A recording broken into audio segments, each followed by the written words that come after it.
Hello friends, मैं श्रीकांत पारासर आप सभी का स्वागत करता हूं रोहित क्लासेस चैनल पर।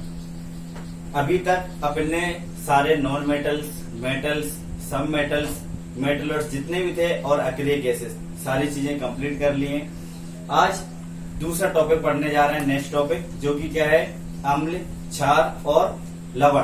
ठीक है, acid, base and salt. Clear?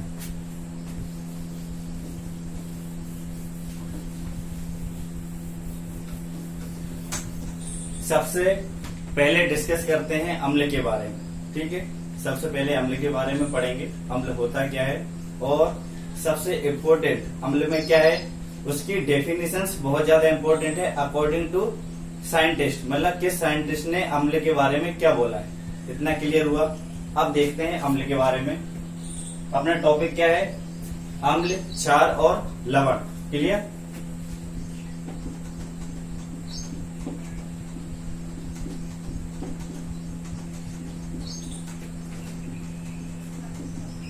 Acid, base, salt, अम्ल, क्षार और लवण। सबसे पहले डिस्कस करेंगे अम्ल के बारे में। क्लियर? सबसे पहले डिस्कस करने वाले हैं अपन अम्ल के बारे में। अम्ल होता क्या है? तो एक लैटिन वर्ड होता है एसर। एक लैटिन वर्ड होता है क्या, एसर। एसर एक वर्ड है जो कि कैसा है, लैटिन वर्ड है। क्लियर?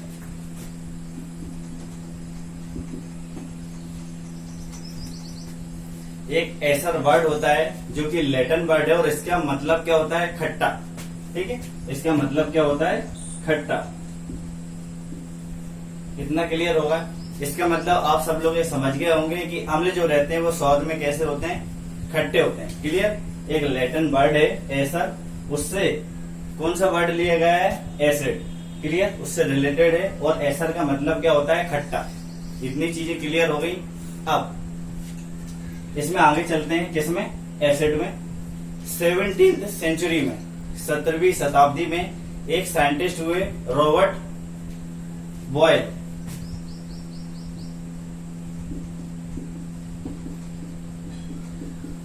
सत्रहवीं शताब्दी में कब की बात हो रही है, 17th सेंचुरी की बात हो रही है। ठीक है, एक साइंटिस्ट हुए रॉबर्ट बॉयल। साइंटिस्ट का नाम क्या है, रॉबर्ट बॉयल साइंटिस्ट का नाम है। इन्होंने, रॉबर्ट बॉयल ने सर्वप्रथम क्या बताया, इन्होंने बताया कि अम्ल होते क्या हैं और क्षार होते क्या हैं। इन्होंने उसको क्लासिफाई किया कि अम्ल क्या होते हैं और क्षार क्या होते हैं। लेकिन वो अम्ल और क्षार दोनों के व्यवहार या नेचर के बारे में नहीं बता पाए। कौन, रॉबर्ट बॉयल। इन्होंने इतना तो बता दिया कि अम्ल होते क्या है, क्षार होते क्या है, लेकिन उनके जो व्यवहार है या गुण है उनके बारे में ये डिसाइड नहीं कर पाए कि अम्ल के गुण क्या होते हैं और क्षार के गुण क्या होते हैं। तो सबसे पहले अम्ल के बारे में किसने बताया था, 17वीं शताब्दी में रॉबर्ट बॉयल ने बताया कि अम्ल क्या होते हैं और क्षार क्या होते हैं, लेकिन उनके व्यवहार या गुण के बारे में नहीं बता पाए। इतनी क्लियर हुआ। और जो अम्ल या एसिड जो शब्द है, एक लैटिन का वर्ड है एसर, उससे लिया गया है। उसका मतलब क्या होता है, खट्टा। यहाँ तक सारी चीजें क्लियर हो गई हैं। अब इसमें अपन आगे चलते हैं। इसे मैं रफ कर देता हूं।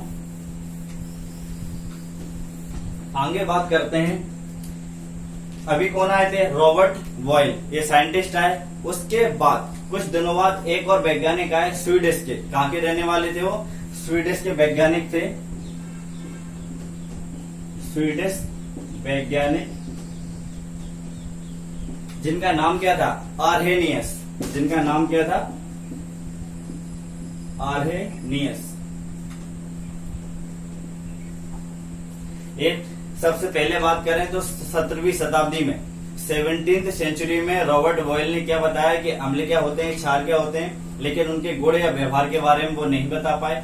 आगे चल के स्वीडिश वैज्ञानिक हुए आर्हेनियस। उन्होंने क्या बताया, आर्हेनियस का कहना था कि जो अम्ल रहते हैं वो जल में घुलकर H+ आयन देते हैं। इन्होंने क्या बोला, आर्हेनियस ने, कि अम्ल जो है वो जल में घुलकर H+ आयन देते हैं। ठीक है, एक इसका कहना था। आर्हेनियस का कहना था कि एसिड जो है या अम्ल जो है वो अगर वाटर में डिजोल्व होते हैं तो क्या बनाएंगे, H प्लस आयन देंगे। क्लियर हुआ ये बात। अम्ल जो है वो जल में घुलकर H प्लस आयन देते हैं। किस साइंटिस्ट का कहना था, आर्हेनियस का। तो अम्ल और बेस में सबसे ज्यादा इंपॉर्टेंट क्या है कि किस साइंटिस्ट ने उनके बारे में क्या राय रखी है, क्या उनकी डेफिनेशन दी है। इतना क्लियर हुआ।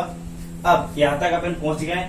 अगर एक बेसिक सा एग्जांपल लेते हैं तो अपन अम्ल को HCl को अगर वाटर में डिजोल्व करेंगे, तोड़ेंगे तो क्या बन के आएगा, H प्लस और क्लोरीन नेगेटिव। हमेशा जब HCl टूटेगा, जब ये वाटर में कन्वर्ट होगा, क्योंकि हाइड्रोजन के दो अणु मिलके और ऑक्सीजन का क्या बना देंगे, जल। तो हाइड्रोजन के ऊपर क्या आएगा, H प्लस आयन, और क्लोरीन के ऊपर नेगेटिव आयन। मतलब कि अगर HCl टूटता है तो आगे जाके क्या बनेगा, H प्लस आयन और क्लोरीन के साथ नेगेटिव चार्ज। तो इसने यही बोला कि जो एसिड है अगर वो जल में घुलेंगे, डिजोल्व होंगे तो क्या बनाएंगे, H प्लस आयन बनाएंगे। यहाँ तक सारी चीजें क्लियर हो गई। अब आगे चलते हैं। अपन ने दो साइंटिस्ट के बारे में पढ़ लिया, इन्होंने अम्ल के बारे में क्या क्या अपनी राय दी है, क्या डेफिनेशन दी है, इनका क्या मानना था, ये चीजें क्लियर हो गई। आगे चल के साइंटिस्ट आते हैं बोरेस्टेड एवं लॉरी।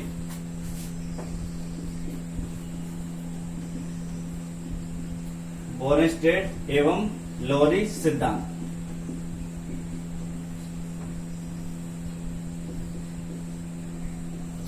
दो साइंटिस्टों ने एक साथ मिलकर परीक्षण करा, किसने, बोरेस्टेड एवं लॉरी सिद्धांत। इसलिए इनके नाम पे क्या रखा गया है, उन्हीं का सिद्धांत, किसका, बोरेस्टेड एवं लॉरी सिद्धांत, इसका नाम रखा गया। इन्होंने क्या बताया अम्लों के बारे में, बोरेस्टेड एवं लॉरी ने, इन्होंने बताया कि अम्ल वह पदार्थ हैं। ठीक है, सभी लोग डेफिनेशन अच्छे से लिखते चलना, क्योंकि ज्यादातर इम्पोर्टेंट क्या है इसमें, साइंटिस्ट की डेफिनेशन के बारे में पूछ लिया जाता है कि किसने क्या बोला। तो अम्ल के बारे में इन्होंने क्या बोला, बोरेस्टेड एवं लॉरी ने, इन्होंने बोला कि अम्ल वह पदार्थ है जो किसी दूसरे पदार्थ को प्रोटॉन प्रदान करने की क्षमता रखता हो। इन्होंने क्या बोला, अम्ल वह पदार्थ है, अम्ल वह पदार्थ है जो किसी दूसरे पदार्थ को प्रोटॉन देने की क्षमता रखता हो। क्लियर, दूसरे पदार्थ को प्रोटॉन देने की क्षमता रखता हो। क्लियर। बोरेस्टेड एवं लॉरी सिद्धांत में क्या बताया गया, इन्होंने बताया कि अम्ल वह पदार्थ हैं जो किसी दूसरे पदार्थ को प्रोटॉन देने की क्षमता रखता हो। किसके बारे में बात हुई है, प्रोटॉन के बारे में। क्लियर, एक एक पॉइंट इंपोर्टेंट है, सिर्फ एक ही पॉइंट से आप समझ सकते हो कि उसका कहने का मतलब क्या है। यहाँ तक सारी चीजें क्लियर हो गई। अपन ने देख लिया कि किस साइंटिस्ट ने अम्ल के बारे में क्या कहा है। क्लियर। अब अपन देखते हैं कि अम्ल के गुण होते क्या है, अपन कैसे पहचानेंगे कि ये चीज एसिड है या बेस है या अम्ल है या क्षार है। क्लियर। अब बात करते हैं अपन अम्ल के गुणों के बारे में। अम्ल के गुण,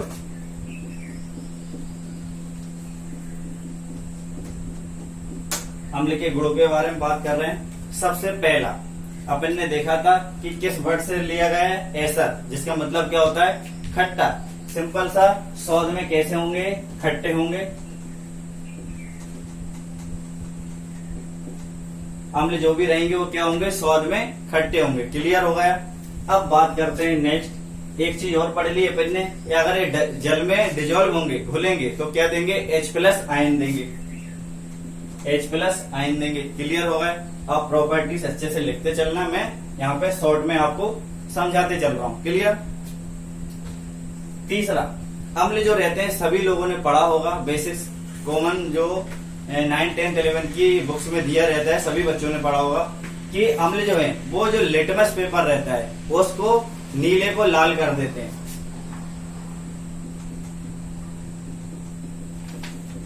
अम्ल क्या होते हैं, जो लिटमस पेपर का जो कलर रहता है वो नीले कलर को किसमें चेंज कर देंगे, लाल। इसका मतलब क्या है, वो अम्ल है। क्लियर हो गया। अगर इसकी सबसे अच्छी एक ट्रिक भी है याद रखने वाली, क्या बोलते हैं जिसको, अनिल।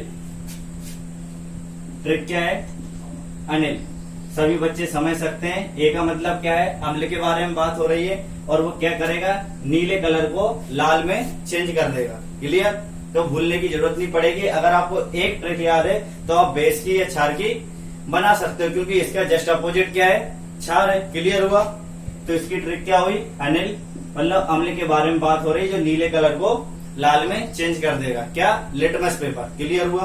तो तीसरी प्रॉपर्टी क्या थी अम्ल की, जो लिटमस पेपर का कलर रहता है वो नीले से लाल कर देता है। यहां तक क्लियर हो गया? अब आगे चलते हैं।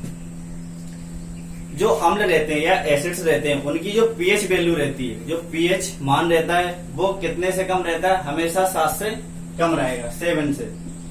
पीएच हमेशा 7 से कम रहेगा, 0 पे न्यूट्रल रहता है। और अगर पीएच की वैल्यू 7 से ज्यादा जाती है तो क्या रहेगा? क्षार। क्लियर? बेस। आगे पढ़ेंगे वो सारी चीजें, पूरा पीएच वाला अपन टॉपिक्स अच्छे से समझेंगे। क्लियर? पीएच की वैल्यू 7 से कम रहेगी। अपन क्या पढ़ रहे हैं? प्रॉपर्टीज पढ़ रहे हैं या गुण पढ़ रहे हैं किसके? अम्ल के। क्लियर हो गए? अब एक और प्रॉपर्टी है, ये क्या होते हैं? धातु के संचारक होते हैं।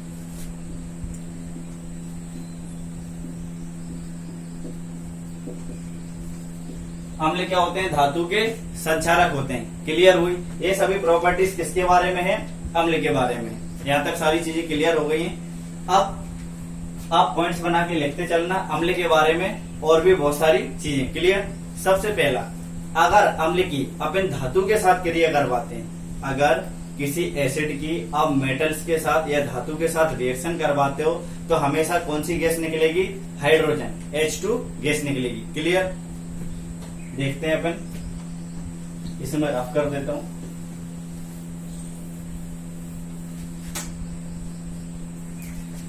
क्या बात हुई है? अगर किसी धातु की रिएक्शन या मेटल की रिएक्शन किसके साथ करवा रहे हैं अपन? किसी एसिड के साथ या अम्ल के साथ करवा रहे हैं, तो हमेशा कौन सी गैस निकलेगी या प्रोड्यूस होगी? हाइड्रोजन गैस निकलेगी। यहां तक बात क्लियर हुई? आप पॉइंट्स बना के लिखते चलना। अगर किसी धातु की रिएक्शन आप एसिड के साथ करवाते हो तो कौन सी गैस निकलने वाली है? हाइड्रोजन गैस प्रोड्यूस होगी। ये बात क्लियर हो गई यहां तक? और सेम अगर आप किसके साथ करते हो? क्षार के साथ करते हो। सेम अगर आप प्रोसेस क्षार के साथ करते हो, धातु की जगह अगर आप एसिड की जगह बेस ले लो या क्षार ले लो। क्लियर? अगर आप मेटल्स की रिएक्शन क्षार के साथ करवाओ तो यहाँ पे कौन सा कंपाउंड बन के आएगा? हाइड्रोक्साइड कंपाउंड बन के आएगा। क्लियर हो गई? दो चीजें अभी अपन ने समझी है। ठीक है, इन्हें आप नोट्स डाल के लिख लेना, इंपोर्टेंट है ये चीजें। अगर आप मेटल की रिएक्शन एसिड या अम्ल के साथ करवाते हो तो जो भी कंपाउंड बनेगा वो तो बनना ही है, लेकिन उसके साथ हमेशा क्या बाहर निकलेगी? हाइड्रोजन गैस प्रोड्यूस होगी। क्लियर? पहली चीज। सेकेंड पॉइंट क्या है? अगर आप मेटल की रिएक्शन बेस या क्षार के साथ करवाते हो तो जो कंपाउंड बनेगा वो कौन सा रहेगा? हाइड्रोक्साइड कंपाउंड बन के आने वाला है। क्लियर हुई? ये चीजें अपन ने यहाँ पे देख ली। इतना क्लियर हुआ? अब यहाँ पे अपन ने एक चीज समझी, हाइड्रोजन गैस निकलती है। ठीक है, अगर कहीं से गैस निकल रही हो तो अभी आपको कैसे पता चलेगा? मान लो बहुत ही कम मात्रा में गैस निकल रही हो तो कैसे पता चलेगा? अगर आप गैस के पास माचिस की तीली लेके जाते हो। क्लियर? अगर आप गैस के पास माचिस की तीली लेके आओगे तो वहां पे कैसी आवाज आती है? जब आप जलाओगे चढ़ जैसी आवाज आती है। इसका मतलब वहां पे गैस प्रेजेंट है। इतनी चीज क्लियर हो गई? यहां तक। अब अपन आगे चलते हैं। इसमें ये चीज अपन ने समझी कि अगर आप मेटल्स की रिएक्शन एसिड के साथ करवा रहे हो तो हाइड्रोजन गैस निकलेगी, और अगर मेटल की रिएक्शन क्षार के साथ करवा रहे हो तो हाइड्रोक्साइड कंपाउंड बन के आने वाला है। लेकिन आप अगर एसिड और बेस मतलब अम्ल और क्षार दोनों की रिएक्शन साथ में करवा दोगे तो फिर क्या होगा? तो जो कंपाउंड बन के आएगा वो हमेशा कैसा रहेगा? उदासीन कंपाउंड होगा। उदासीन कंपाउंड रहेगा या न्यूट्रल कंपाउंड रहेगा। इतना क्लियर हुआ? इसके साथ में और क्या बन के आता है? हमेशा लवण बन के आएगा और जल बन के आएगा। सॉल्ट और जल, दो चीजें बन के आने वाली, लवण और जल। यहां तक सारी चीजें क्लियर हो गई? एक बार फिर से समझते हैं। अगर आप मेटल की रिएक्शन एसिड के साथ करवाते हो तो हाइड्रोजन गैस बनेगी, और आप मेटल की रिएक्शन बेस या क्षार के साथ करवाते हो तो हाइड्रोक्साइड वाला कंपाउंड बनेगा। ठीक है, ऑलवेज बनना है। क्लियर हुआ? लेकिन अगर आप एसिड और बेस दोनों की रिएक्शन साथ में करवाते हो तो जो भी कंपाउंड बनने वाला है वो न्यूट्रल रहेगा, ना वो एसिड होगा ना बेस होगा। साथ में क्या बनेगा? सॉल्ट बनेगा, लवण बनेगा और वाटर प्रोड्यूस होगा, जल बनेगा। क्लियर हुआ? बहुत ज्यादा इंपॉर्टेंट है प्रोसेस, आप सभी को समझ में आई होगी यहाँ तक। ठीक है, अब अगर इसका एग्जाम्पल लेते हैं, किसका? एसिड और बेस। ठीक है, अपन इसका एग्जांपल आगे करेंगे। एक तरफ एसिड लेंगे और बेस, दोनों का जब रिएक्शन करवाएंगे तो कंपाउंड क्या बन के आएगा, उदासीन या लवण बन के आने वाला है और साथ में जल प्रोड्यूस होगा। क्लियर हुआ। अब एक और इम्पोर्टेंट चीज समझते हैं इसके बाद, इतना मैं रफ कर देता हूं।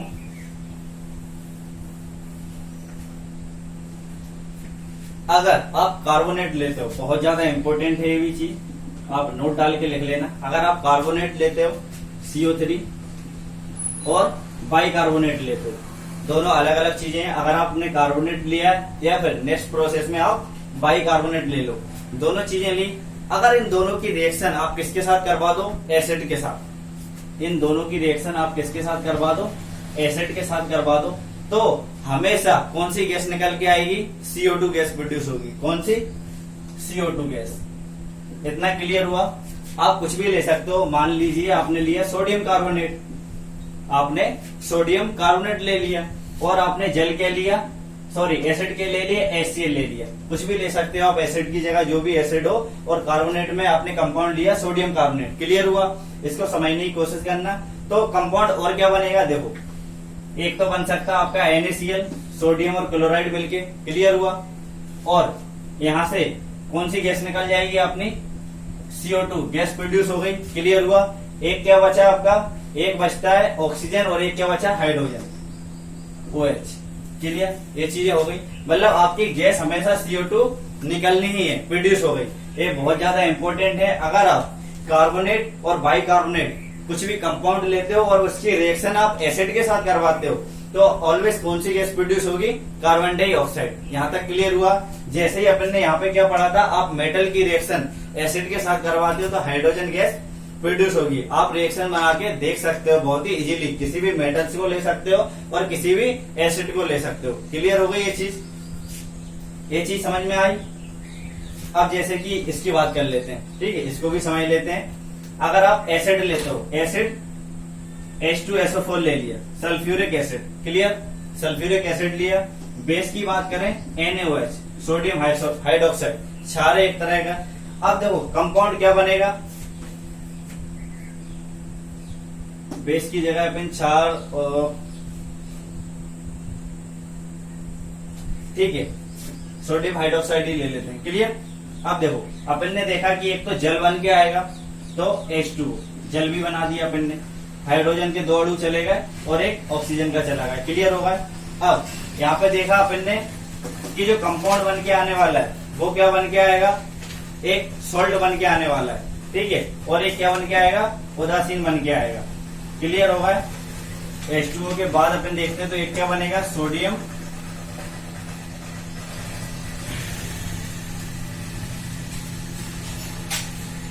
SO3, 2 hydrogen. क्लियर हो गए। और यहाँ पे ये 2 हाइड्रोजन गए, एक हाइड्रोजन बचा हुआ है अपना, और ऑक्सीजन पूरे 4 यूज होगा, एक ऑक्सीजन बचा हुआ है। क्लियर। उसके बाद अपना क्या बचा हुआ है, एक ऑक्सीजन है और एक हाइड्रोजन। क्लियर, ये चीज बन के आ गई। इसके अलावा और भी बहुत सारे कंपाउंड बन सकते हैं। आप यहाँ पे मैं बहुत सारी रिएक्शन बना के देख सकते हो। एसिड रखना, बेस रखना, और इसकी प्रोसेस आप करवाओगे तो क्या बन के आएगा, ऑलवेज सबसे ज्यादा इंपॉर्टेंट एक ही चीज रहती है कि आपको यहाँ पे जल बना मिलेगा। और अगर जल बनेगा इसका मतलब जो कंपाउंड बन के आने वाला वो क्या रहेगा, उदासीन रहेगा, ना ही वो आपका कौन सा एसिड रहेगा और ना ही बेस रहेगा। ये चीज क्लियर हो गई। तो अभी तक अपन ने सारी इंपॉर्टेंट जो प्रोसेस थी अम्ल के बारे में, ठीक है, वो सारी की सारी समझ ली। यहाँ तक क्लियर होगा। और इस नोट पे आप सभी लोग क्या करना, घर पे 5-5, ठीक है, बना के देखना। आप एसिड रखना और बेस रखना, ठीक है। उसके बाद जो कंपाउंड बन के आएगा वो लवण रहेगा, जल रहेगा, उदासीन रहेगा। इनमें से कंपाउंड्स बन के आएंगे। क्लियर होगा। अब समझते हैं, पेपर्स में पूछा जाता है कि किस पदार्थ में कौन सा अम्ल पाया जाता है। बहुत ज्यादा इंपॉर्टेंट है और सभी बच्चे आप बिल्कुल पॉइंट्स बना के लिखते चलिएगा। सबसे पहले हेडिंग डाल लेना कि विभिन्न पदार्थों में उपस्थित अम्ल, मतलब विभिन्न पदार्थों में कौन से अम्ल उपस्थित रहते हैं। क्लियर। इसे मैं रफ कर देता हूं।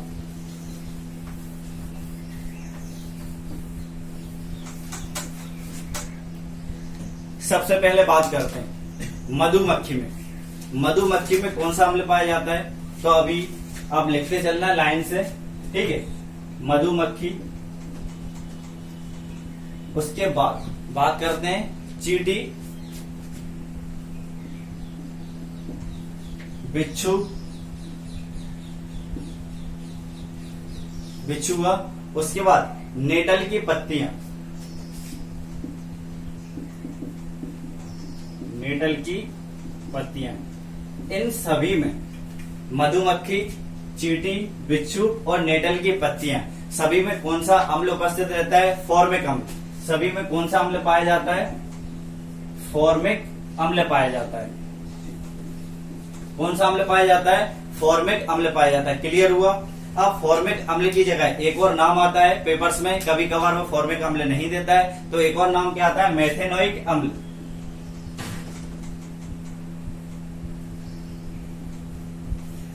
मेथेनोइक अम्ल। क्लियर हुआ।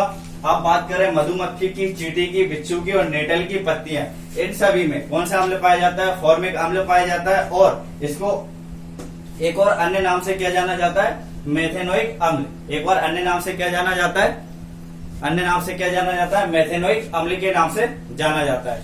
क्लियर, क्लियर होगा यहाँ तक। फॉर्मिक अम्ल को और किस नाम से जाना जाता है, मेथेनोइक अम्ल। यहाँ तक सारी चीजें हुई। अब एक चीज और समझ लो, यहाँ पे लिखा हुआ है नेटल की पत्तियां।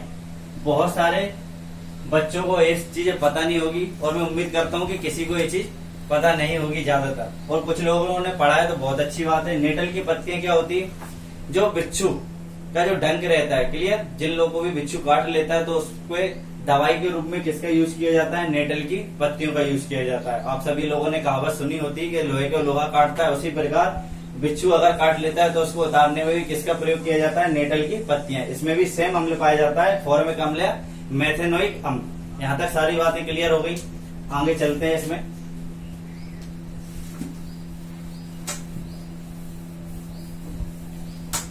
अब बात करते हैं अपन विनेगर या सिरका। विनेगर को और किस नाम से जाना जाता है, विनेगर को बोला जाता है सिरका। क्लियर। विनेगर या सिरका, इसमें कौन सा अम्ल पाया जाता है, इसमें पाया जाता है एसिटिक अम्ल। आप लोग सभी लिखते चलना, एसिटिक अम्ल। विनेगर या सिरका में कौन सा अम्ल पाया जाता है, एसिटिक अम्ल। क्लियर। उसके बाद आप लिखना संतरा और नींबू। क्लियर। संतरा, नींबू और टमाटर का सॉस। ठीक है, किसका सॉस, टमाटर सॉस। संतरा, नींबू, टमाटर सॉस, सभी में कौन सा अम्ल पाया जाता है, सभी में पाया जाता है सिट्रिक अम्ल।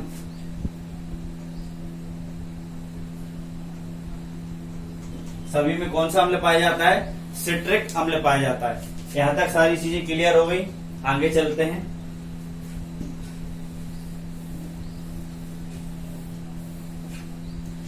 अब बात करते हैं इमली और अंगूर की। किसकी, इमली और अंगूर।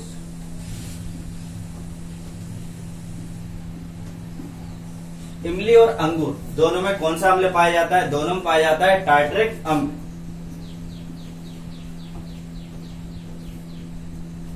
दोनों में कौन सा अम्ल पाया जा रहा है, दोनों में पाया जाता है टार्ट्रिक अम्ल। क्लियर हुआ। इसके बाद आगे चलते हैं। दही। क्लियर। दही जो रहता है, दही में कौन सा अम्ल पाया जाता है, दही में पाया जाता है लैक्टिक अम्ल। लैक्टिक अम्ल। ये सभी जो बात कर रहे हैं बहुत ज्यादा इंपॉर्टेंट है। पेपर्स में आप देखोगे तो लाइन से क्वेश्चन मिलेंगे आपको देखने को। क्लियर। दही में कौन सा पाया जाता है, लैक्टिक अम्ल पाया जाता है। अब बात करते हैं टमाटर की। टमाटर। क्लियर। टमाटर में कौन सा अम्ल होता है, ऑक्जेलिक अम्ल।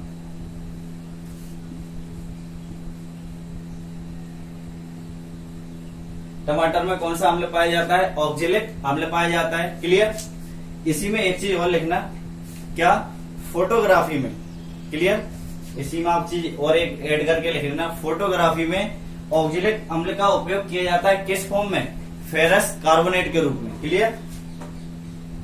Ferrous carbonate. फोटोग्राफी में ऑक्जेलिक अम्ल का ही प्रयोग किया जाता है, लेकिन किस फॉर्म में करते हैं? फेरस कार्बोनेट के फॉर्म में। ये चीजें क्लियर हो गई। अब बात करते हैं, आगे चलते हैं। इसमें दही में अपन ने देख लिया था कि लैक्टिक अम्ल पाया जाता है, लेकिन आजकल एक क्वेश्चन बहुत ज्यादा और पूछने लगा है वो पेपर्स में कि जो मक्खन रहता है दुर्गंध युक्त मक्खन, क्लियर, ये पूछा जाता है दुर्गंध युक्त मक्खन। दुर्गंध युक्त मक्खन में कौन सा अम्ल पाया जाता है? क्लियर हुआ? कौन सा? दुर्गंध युक्त मक्खन में कौन सा अम्ल पाया जाता है? कौन सा पाया जाता है? ब्यूटायरिक अम्ल। ब्यूटायरिक अम्ल। क्लियर हुआ? दुर्गंध युक्त मक्खन में कौन सा अम्ल पाया जाता है? ब्यूटायरिक अम्ल पाया जाता है। यहां तक चीजें क्लियर हो गई। एक और लिखना, शीतल पेय। शीतल पेय जो पदार्थ रहते हैं, बात करें कोल्ड ड्रिंक्स, सोडा, इन सभी में क्या पाया जाता है? कार्बोनिक अम्ल पाया जाता है।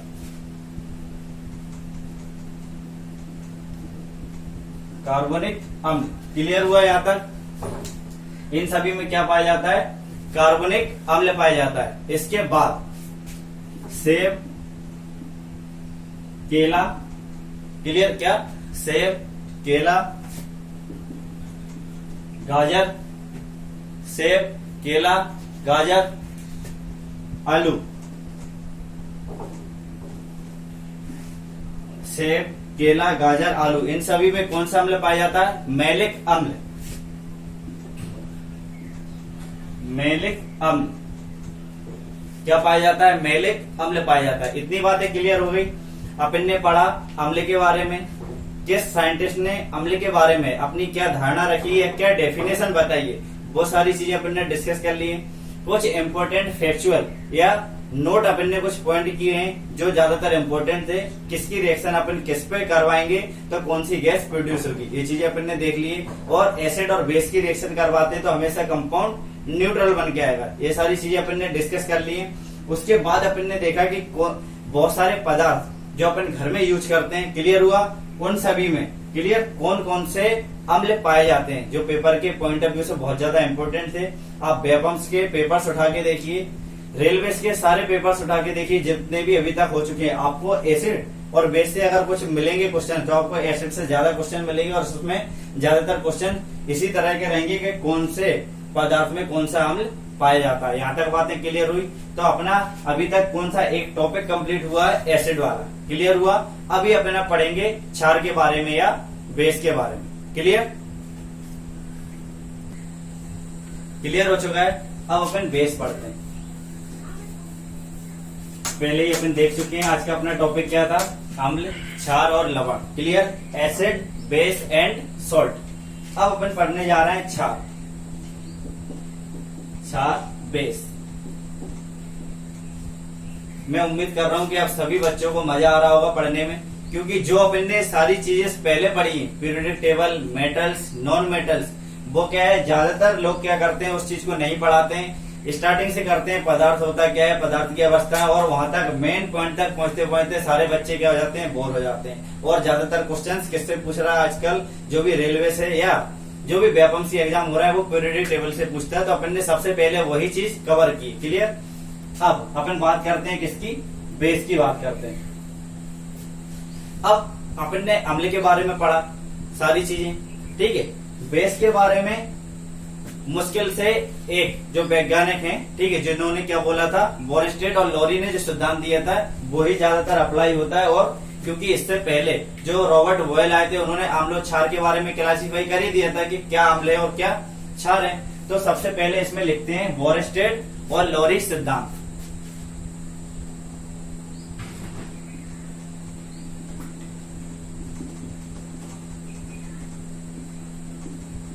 बोरस्टेड एवं लोरी सिद्धांत। इसके अनुसार क्षार होता क्या है, ठीक है।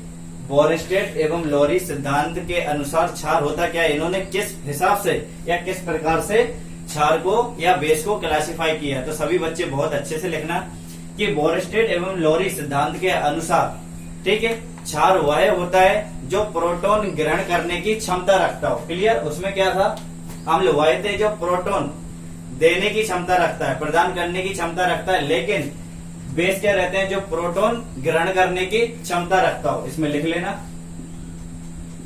प्रोटॉन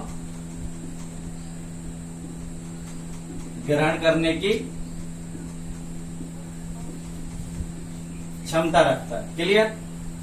बेस समझ में आया सभी को कि बोरस्टेड एवं लोरी के सिद्धांत के अनुसार क्षार या बेस वह हैं जो कि प्रोटॉन ग्रहण करने की क्षमता रखते हैं। यहां तक सारी बातें क्लियर हो गई हैं। अब बात करते हैं अपन किसके, क्षार के गुण के बारे में। क्लियर? बेस के गुण के बारे में बात करते हैं कि अपन किस प्रकार से समझेंगे कि क्षार है या अम्ल है। क्लियर हुआ?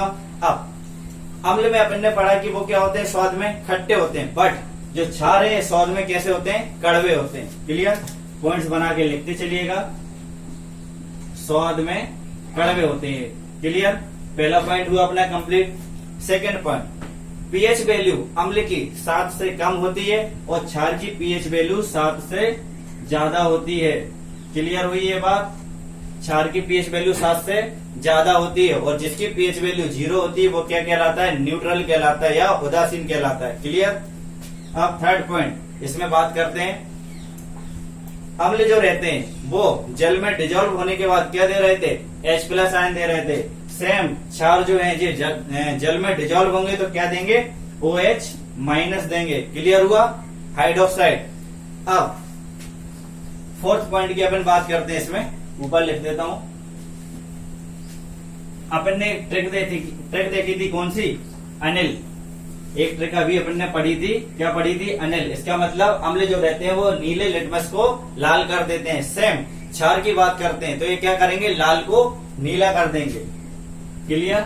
ये लिटमस पेपर का कलर कैसे करते हैं, लाल को नीला करते हैं। आप नीला कर देंगे। अगर आपको वो ट्रिक याद है एक, तो सेम आप क्षार भी बना लोगे आराम से, आपको दिक्कत नहीं आएगी। क्लियर होगा यहाँ तक? अब अपन क्षार में देखते हैं, इसमें आप पॉइंट्स बना के लिखना, बहुत ज्यादा इंपॉर्टेंट है ये भी चीजें, कि सभी जो क्षार हैं, सभी प्रकार के क्षार रहते हैं वो जल में घुलनशील नहीं होते। मतलब कि अगर आपके पास बहुत सारे क्षार उपस्थित हैं या सभी प्रकार के क्षार हैं तो उसमें ऐसा नहीं होगा कि सारे के सारे क्षार आपके जल में डिजोल्व हो जाएं या घुल जाएं। क्लियर? आप पॉइंट्स बना के लिखना, सभी क्षारक जल में घुलनशील नहीं होते। क्लियर? किंतु उसमें लिखते चलना, किंतु कुछ क्षार जो है वो जल में घुलनशील होते हैं। मतलब पार्शियली वो घुलनशील होते हैं, लेकिन सारे के सारे जो बेस है वो घुलनशील नहीं होंगे जल में। क्लियर हो गई ये बात? अब अपन आगे बात करते हैं कि अम्ल और क्षार दोनों, ठीक है, अम्ल हो या क्षार हो, अगर उन्हें पानी में होगा एनर्जी निकलेगी। क्लियर? ऊष्मा का क्या होगा, उत्सर्जन होगा। क्लियर हो गई बात? ये आप लिख लेना, चाहे एसिड हो या चाहे बेस हो, अगर आप इनको जल में डिजोल्व करोगे तो आपको एनर्जी मिलेगी। क्लियर हुआ? आपको क्या मिलेगी, एनर्जी मिलेगी या ऊष्मा का उत्सर्जन होगा। क्लियर हो गई ये बात? अब इसी प्रोसेस को क्या बोलेंगे, सेम इसी प्रोसेस को बोला जाता है ऊष्माक्षेपी अभिक्रिया। ये बहुत बार पेपर्स में पूछ लिया है कि ऊष्माक्षेपी अभिक्रिया क्या होती है, इसको क्या बोलेंगे, ऊष्माक्षेपी अभिक्रिया। अगर आप एसिड या बेस कोई भी हो, अगर उसको आप जल में डिजोल्व करते हो तो आपको ऊष्मा का उत्सर्जन हुआ, उसी को क्या बोला जाता है, ऊष्माक्षेपी अभिक्रिया बोला जाता है। क्लियर हो गई सारी बातें? अब इसके कुछ एग्जाम्पल लिख लेते हैं, किसके, क्षार के। बेस के कुछ एग्जाम्पल लिखते हैं। इसमें पहला लिखते हैं NaOH। क्लियर? अगर आपसे पूछ लिया जाए कभी आप रिएक्शन बना रहे हो तो कुछ, जैसे कि अभी यहाँ पे लिखा अपन ने एसिड एंड बेस। क्लियर? तो आपको पता होना चाहिए ना कुछ बेस के बारे में और कुछ अम्ल के बारे में। अम्ल के बारे में ज्यादातर बच्चे जानते हैं, HCl हुआ, H2SO4 हुआ, बहुत सारे अम्ल पढ़े हुए उन लोगों ने, HNO3 नाइट्रिक अम्ल। लेकिन बेस के बारे में कम कंपाउंड के बारे में उन्हें पता, तो एक दो कंपाउंड अपन भी पढ़ेंगे इंपोर्टेंट। सबसे पहला NaOH, सोडियम हाइड्रोक्साइड। ये भी क्या है, एक तरह का क्षार है। क्लियर? एक और देखते हैं KOH, sodium hydroxide. Sodium hydroxide क्या है, ये भी बेस है या क्षार है। क्लियर? इसका उपयोग कहाँ पे करते हैं अपन, सोडियम हाइड्रोक्साइड का उपयोग करते हैं साबुन बनाने में। क्लियर? कहाँ पे करते हैं, साबुन बनाने में, साबुन बनाने में। जब अपन टॉपिक पढ़ेंगे साबुन और अपमार्जन, तब आपको बिल्कुल पूरा डिटेल में बताया जाएगा कि नहाने वाला साबुन कैसे बनाया जाता है और कपड़े धोने वाला साबुन कैसे बनाया जाता है। क्लियर। अभी आप ये समझिए कि सोडियम हाइड्रोक्साइड का उपयोग किसमें करते हैं, साबुन बनाने में करते हैं। क्लियर हुआ ये बात। अब नेक्स्ट तीसरा देखते हैं जिसको बोला जाता है calcium hydroxide, CaOH whole twice. क्या? CaOH whole twice. Calcium hydroxide ये भी एक तरह का क्षार है, इसका उपयोग करते हैं पुताई करने में। इसका जनरली उपयोग किसमें किया जाता है, पुताई करने में। गांव में देखा होगा लोग क्या बोलते हैं, कलई करने में, घरों को पोतते हैं। ठीक है, जो कच्चा घर रहता है उसको, तो कैल्शियम हाइड्रोक्साइड का प्रयोग कहाँ पे करते हैं, पुताई करने में किया जाता है। क्लियर हो गया। ठीक है, आगे देखते हैं इसमें।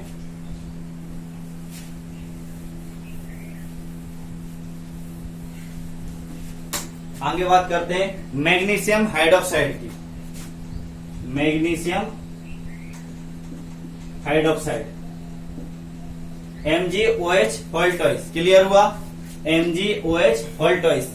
ठीक है, इसका उपयोग किसमें किया जाता है, इसको सबसे पहले इसका नाम, इसको क्या बोलते हैं, मिल्क ऑफ मैग्नीशिया। ये चीज मैं पढ़ा चुका हूं जब मैग्नीशियम का कंपाउंड मैंने लिखवाया था। क्लियर। इसको बोला जाता है मिल्क ऑफ मैग्नीशिया और इसका काम क्या रहता है, ये करता है पेट की अम्लीयता दूर। क्लियर। मिल्क ऑफ मैग्नीशिया का उपयोग कहाँ पे करते हैं, पेट की अम्लीयता दूर करने में करते हैं, एसिडिटी खत्म करने में। क्लियर हुआ।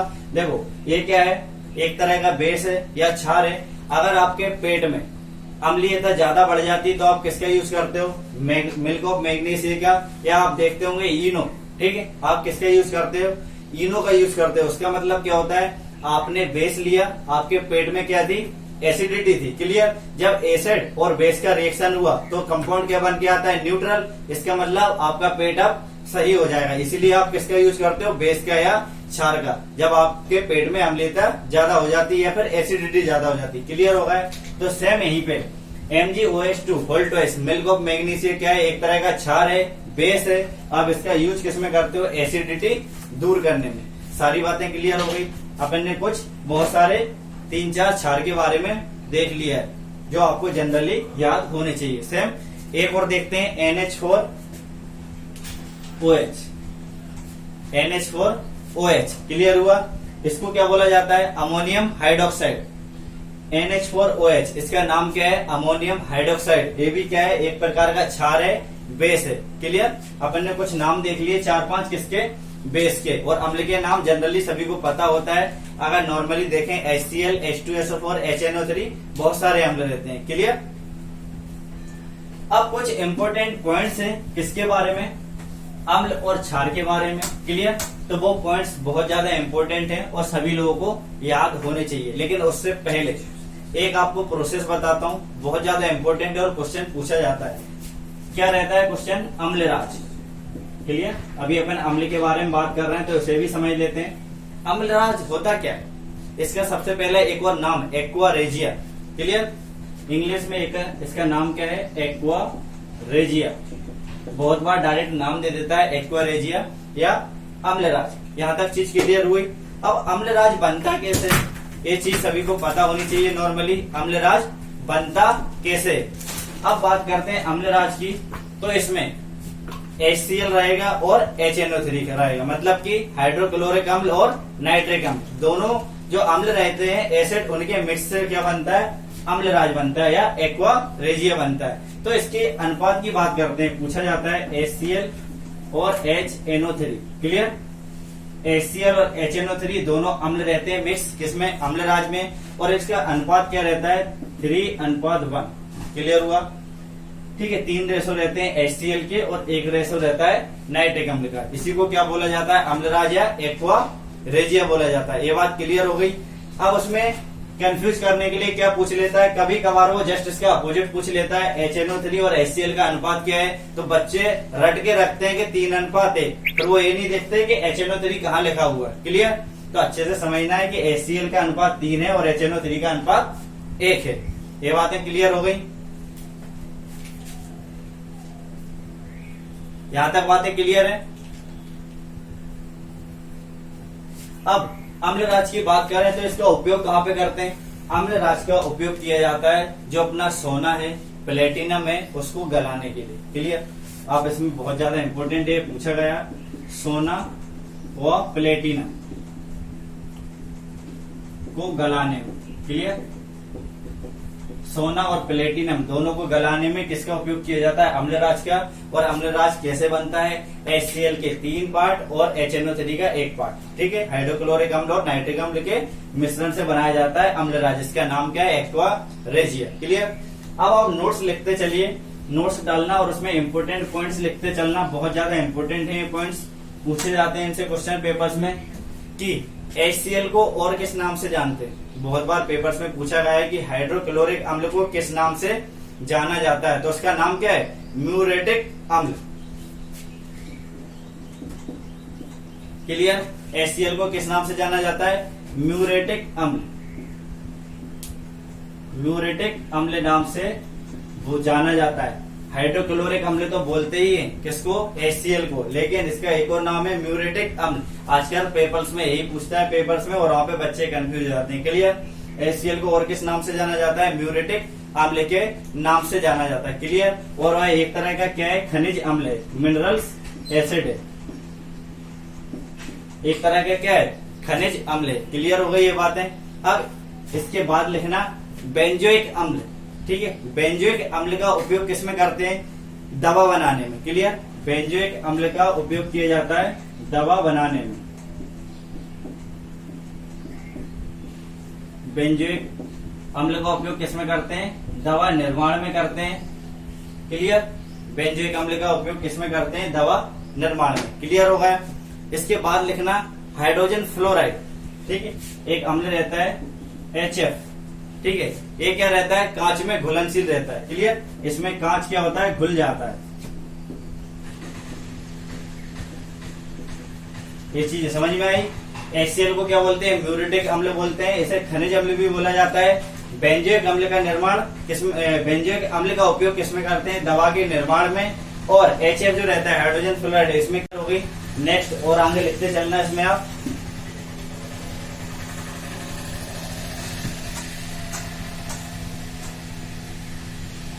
नाइट्रिक अम्ल HNO3। नाइट्रिक अम्ल का प्रयोग कहां पे किया जाता है? सोना और चांदी दोनों के शुद्धिकरण में। क्लियर। सोना व चांदी दोनों के शुद्धिकरण में किस अम्ल का प्रयोग करते हैं? नाइट्रिक अम्ल का। इसके बाद नेक्स्ट पॉइंट लिखना आप कि जंग के जो धब्बे रहते हैं कपड़े पे, कभी कभार जंग के धब्बे लग जाते हैं। बारिश के टाइम पे अपन कील पे जो भी कपड़े डालते हैं तो उसपे जंग के धब्बे लग जाते हैं। तो उस जंग के धब्बों को हटाने के लिए किस अम्ल का प्रयोग किया जाता है? ऑक्जेलिक अम्ल का। क्लियर। ऑक्जेलिक अम्ल का प्रयोग किसमें करते हैं? जंग के धब्बे हटाने में इसका प्रयोग किया जाता है। यहाँ तक सारी बातें क्लियर हो गई। अम्ल पढ़ ली अपन ने, क्षार पढ़ ली और कुछ बेसिक टर्मिनोलॉजी भी देख ली। ठीक है। किससे रिलेटेड? अम्ल और क्षार से। और बहुत सारे इंपोर्टेंट नोट्स भी लिख लिए, पॉइंट क्लियर होगा। अब एक चीज अपन ने समझी थी कि टमाटर में क्या पाया जाता है? ऑक्जेलिक अम्ल पाया जाता है। क्लियर हुआ। इसीलिए बोला जाता है कि घर पे अगर किसी कपड़े में जंग के धब्बे लग गए हो तो आप क्या करो? टमाटर को अच्छे से घोल लो। क्लियर। और उसमें अपने कपड़े डुबो दो तो आपके जंग के धब्बे निकल जाएंगे। आप मतलब घर पे टमाटर का यूज कर सकते हो जंग के धब्बे निकालने के लिए। ये चीजें क्लियर हो गई। सारे अम्ल इंपोर्टेंट थे जो अपन ने पढ़ लिए। क्लियर हुआ यहाँ तक। अब अपन देखेंगे नेक्स्ट वीडियो में किसके बारे में? सॉल्ट के बारे में, कि लवण होता क्या है, और पीएच वैल्यू, जो पीएच मान निकालते हो वो अपन डिस्कस करेंगे कि किस तरह से पीएच वैल्यू निकाली जाती है और उससे कौन कौन सी जो एलिमेंट, कौन कौन सी चीजें हैं वहां पे पीएच वैल्यू का मान कम या ज्यादा रहता है। ठीक है। किसकी वजह से क्या फर्क पड़ता है। क्लियर। अगर आप सभी को वीडियो अच्छा लग रहा हो तो आप लाइक करें, शेयर करें, सब्सक्राइब करें और कमेंट्स जरूर करें जो भी आपको वीडियो जिस तरह सा का भी लग रहा हो। क्लियर। और जो भी क्वेश्चंस क्लास में पूछे जाते हैं उनके आंसर्स आप कमेंट्स में जरूर दीजिए। ठीक है। आज के आप क्वेश्चंस लिख लीजिए। आपको 3 क्वेश्चंस के आंसर देने। ठीक है। आज के वीडियो के अकॉर्डिंग सबसे पहला, अम्ल जो रहते हैं, अम्ल कौन सा आयन देते हैं जल में घुलने के बाद? क्लियर। अम्ल जो है एसिड, वो कौन सा आयन देते हैं जल में घुलने के बाद? क्लियर। आयन के बारे में बताना है कि वो कौन सा आयन देते हैं जल में घुलने के बाद। उसके बाद दुर्गंध युक्त जो मक्खन रहता है, क्लियर, उसमें कौन सा अम्ल पाया जाता है? दुर्गंध युक्त मक्खन में कौन सा अम्ल पाया जाता है? क्लियर हुआ? दुर्गंध युक्त मक्खन में कौन सा अम्ल पाया जाता है? Second question. थर्ड क्वेश्चन क्या है? मिल्क ऑफ मैग्नीशिया का फॉर्मूला लिख के बताइए।